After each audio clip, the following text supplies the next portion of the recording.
바울이 빌립보에 보낸 편지. 빌립보 교회는 바울이 동유럽에서 시작한 첫 번째 예수 공동체였습니다. 이 이야기는 사도행전 16장에서 볼 수 있습니다. 빌립보는 고대 마케도니아에 있는 로마의 식민지였습니다. 그곳은 퇴역 군인들로 가득했고 로마 국가의 충성심이 각별하며 긍지가 높은 곳으로 알려져 있었습니다. 거기서 바울은 예수님을 진정한 세상의 왕으로 선포했을 때 저항에 직면합니다. 바울이 빌립보를 떠나온 후에도 예수님의 제자들이 된 성도들은 계속해서 저항을 겪었으며 심지어 박해까지 받았습니다. 그러나 그들은 예수님의 믿음의 방식으로 살아가는 활기 넘치는 공동체를 계속 유지했습니다. 바울은 많은 수감 생활을 하는 가운데 이 편지를 보냈습니다. 매우 실제적인 이유로 빌립보인들은 그들 중 한 명인 에바브로디도를 감옥에 갇힌 바울을 돕고 경제적 지원을 하기 위해 보냈습니다. 바울은 감사의 인사를 전하고 또 그보다 더 많은 것을 행하기 위해 이 편지를 에바브로디도와 함께 돌려보냈습니다. 이 편지는 바울의 다른 많은 편지들처럼 하나의 생각을 처음부터 끝까지 발전시키는 방식으로 구성되어 있지는 않습니다. 오히려 바울은 짧은 반성적인 에세이 시리즈 또는 짧은 글들을 배열했습니다.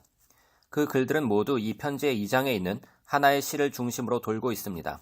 그는 메시아의 성육신, 신이 인간의 모습으로 태어난 사건, 그의 삶, 죽음, 부활과 승천 이야기를 예술적으로 들려줍니다. 그런 다음 바울은 각각의 짧은 장면들 안에서 그 시로부터 핵심 아이디어를 취해 어떻게 그리스도인으로 살아가는 여러분 각자의 이야기가 예수님 이야기에 살아있는 증언을 뜻하는지 보여줄 것입니다. 그래서 바울은 감사의 기도로 이 편지를 시작하며 빌립보인들의 관용과 그들의 믿음에 대해 하나님께 감사하고 하나님이 그들 안에 시작하신 삶을 변화시키는 사역에 대해 그의 자신감을 표현하며 믿음과 사랑에 대한 아름답고 더 좋은 표현을 계속해서 전달하려고 합니다. 바울은 그 순간에 그의 분명한 관심에 초점을 맞추는데 이는 감옥에 갇힌 그의 신분입니다. 로마 감옥에 있다는 건 밖으로 놀러 나간 것 같은 상황이 아니었습니다. 그러나 역설적으로 바울의 처지는 예수님에 대한 복된 소식을 전하는데 긍정적인 것으로 드러났습니다. 로마 간수들과 관리들 모두 바울이 예수님을 부활하신 주로 선포한 것 때문에 감옥에 있는 것을 압니다. 그의 투옥은 다른 그리스도인들이 예수님에 관하여 더 공개적으로 이야기하도록 자신감을 불어넣었습니다.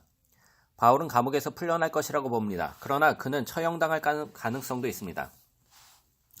바울이 그걸 생각해 봤을 때 그건 실제로 그렇게 나쁜 것이 아닙니다. 왜냐하면 바울은 말합니다. 내게 사는 것이 그리스도니 죽는 것도 유익함이라. 바울에게 있어 그의 현재의 삶과 미래의 삶은 그를 위한 예수님의 삶과 사랑에 의해 규정됩니다. 만일 그가 처형당한다면 그것은 그가 예수님과 함께하게 될 것을 의미하며 그것은 그에게 엄청난 일이 될 것입니다. 그리고 만약 그가 풀려난다면 그것은 그가 계속 더 많은 예수 공동체들을 시작할 수 있음을 의미합니다. 그건 다른 사람들에게 더 나을 것입니다. 그래서 그가 살기를 소망하는 것입니다. 여기서 바울의 생각이 어떤지 집중해 보세요. 예수를 위해 죽는 것은 바울에게 진정한 희생이 아닙니다. 오히려 희생은 다른 이들을 섬기기 위해 계속 살아있는 것입니다. 이것이 바울이 예수님의 이야기에 참여하는 방식입니다. 자신보다 이웃을 더 사랑하기 위해 견디는 것이죠. 바울은 그 후 빌립보인들에게 돌아와 그들도 같은 사고방식이 되어 예수님의 본이 되는 것에 참여하기를 촉구합니다.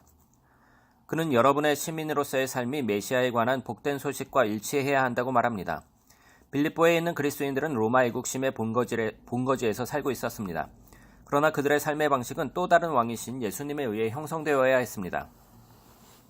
그것은 박해를 가져올 것입니다. 그러나 그들은 예수님과 연합한 일로 고통당하는 것 때문에 두려워하지 않아야 합니다. 왜냐하면 그것이 예수님 자신의 이야기로 살아가는 방법이기 때문입니다. 그 이야기는 바울을 2장의 위대한 시로 인도합니다. 그것은 구약 본문의 메아리 소리이며 특히 창세기 1장에서 3장에 반역한 아담의 이야기이며 그리고 그 시들은 이사야서의 고난받는 종에 관한 시로 풍성합니다. 이 시는 기억할 만한 가치가 있습니다. 그것은 복음 이야기가 아름답게 응축된 버전입니다. 예수님이 사람으로 태어나시기 전에 메시아는 하나님과 함께 영광스럽고 동등하신 상태로 계셨습니다. 그리고 하나님과 똑같아지려고 시도했던 아담과 달리 메시아는 그 자신의 유익을 위해 하나님과 동일한 지위를 갖지 않기로 선택했습니다. 오히려 그는 자신의 신분을 스스로 포기하셨습니다. 그는 인간이 되셨습니다. 그는 모든 이들을 위한 종이 되셨습니다.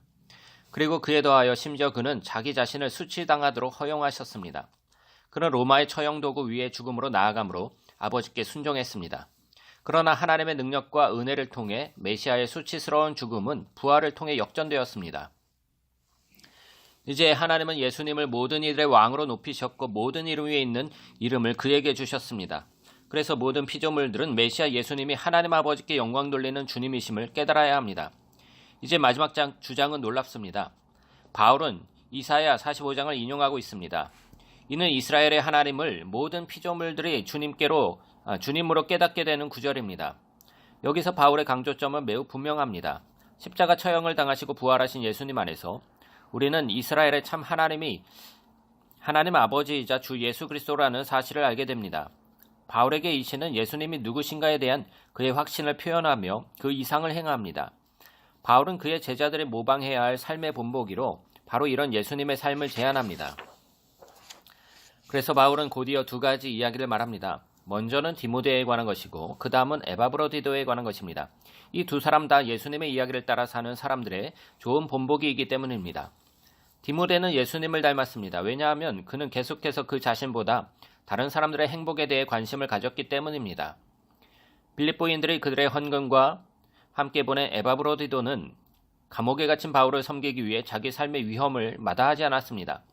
그는 바울을 돕다가 거의 죽을 만큼 병들게 되었습니다. 그러나 하나님은 그와 바울에게 친구를 잃지 않도록 자비를 베푸셨습니다.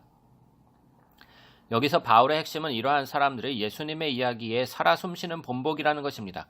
그들은 소개받을 만합니다. 그런데 바울은 하나의 사례로서 그 자신의 이야기로 돌아옵니다. 비유대 그리스도인들에게 할례를 요구했던 이 사람들은 여전히 바울에게 문제를 일으키고 있었습니다. 그들은 예수님의 제자들을 박해했던 바울 자신의 과거를 떠올리게 합니다. 바울은 그의 토라 율법에 대한 열정적인 복종으로 인해 하나님 앞에서 옳게 서 있음을 보여주려고 했습니다. 그러나 예수님처럼 바울은 모든 지위와 특권을 포기했습니다. 그는 이제 모든 것을 배설물로 간주합니다. 그가 사용한 이 단어는 실제로 훨씬 우아하지 못한 표현입니다. 그는 예수님처럼 종이 되고 그의 고난과 희생적인 사랑에 참여하기 위해 이 모든 것을 포기했습니다. 그리고 바울은 예수님의 사랑이 그에게 죽음을 통해 다른 쪽인 부활로 이르게 하시리라는 소망 안에 그 모든 것을 행합니다. 그래서 바울은 예수님의 제자들을 위해 그들의 참된 시민권은 하늘에 있다고 말합니다. 바울에게 하나님 나라의 시민권은 우리가 모든 소망을 땅으로부터 가져와 어느 날 천국으로 가야 된다는 것을 의미하지 않습니다. 그보다 천국은 예수님이 왕으로 다스리시는 초월적인 장소입니다. 바울은 우리 구세주께서 그곳에서 오셔서 치유하는 정의와 변화시키는 사랑으로 새로운 피조물이 되는 그의 나라를 이곳으로 가지고 돌아와 주시기를 우리는 간절히 기다리고 있다고 말합니다. 바울은 그 후 빌립보인들에게 예수님의 이야기를 살라고 도전합니다. 그는 우선 바울 곁에서 함께 일했던 교회 안에 두드러진 여성 리더들을 언급합니다.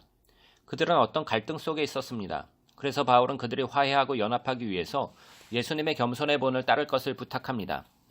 바울은 빌립보인들에게 그들의 핍박에도 불구하고 두려움의 감정을 주지 말고 그들에게 평화를 주실 하나님께 그들의 모든 감정과 필요를 기울이라고 강권합니다.